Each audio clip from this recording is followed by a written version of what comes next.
As we move on, we're going to learn one more rule, and it is a rule by Descartes, and he talked to you about, or he came up with this theorem on how to tell how many times the graph moves and changes behavior, and that will tell you how many positive real roots it has and how many negative real roots it has, okay?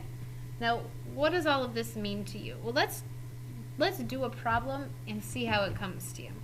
What you're going to do is you need to be able to count sign changes for positive x and for negative x. And I'm going to show you exactly what I mean. Take a look at the graph of this particular equation. I hope that you see it has one negative real root, right? Because it doesn't cross. See, or excuse me, it crosses once at that point. You see how it never crosses over here? That means it has no positive real roots because it never crosses on the side. But I want to teach you how you can use his rule in order to figure that out without looking at the graph.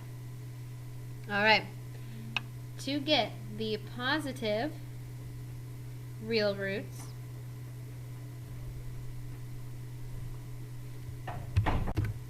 you need to be able to take your regular equation, x cubed minus x squared plus 1, and you need to count the sign changes. One sign change, because it went from a positive to a negative. Two sign changes. Or maybe I should write, let's write first and second.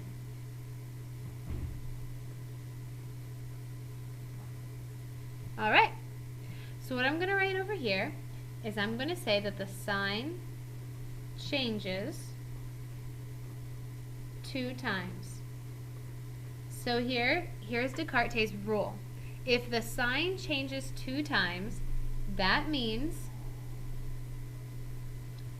that it has, you ready? 2 or, now here's what his rule says. You back off 2. You back off by an even number. It has 2, I backed off by 2. I backed off by an even number. It has 2 or 0 real positive roots. Now if you look at our graph, that makes sense. We figured out that it has no real roots. Alright, now the harder one, the negative one. The negative real roots. In other words, how many times does it cross the x-axis on the negative side? So what I need to do is I need to plug in a negative x. So I will have negative x quantity cubed minus negative x quantity squared plus 1. This, a negative cubed is still a negative. Now in this one, I'm going to hide this minus sign for a second. A negative squared is a positive, but since we had a minus sign, you just write minus positive x squared.